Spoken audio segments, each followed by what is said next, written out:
The heart of the clarity section is an exercise where the user reflects on her values, and different to a lot of exercises in relation to values that you and I have probably done, where you have a list of words and you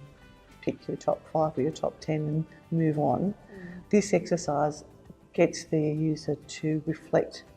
deeply and have a conversation with themselves to tell them why they chose that particular value and why it's important to them.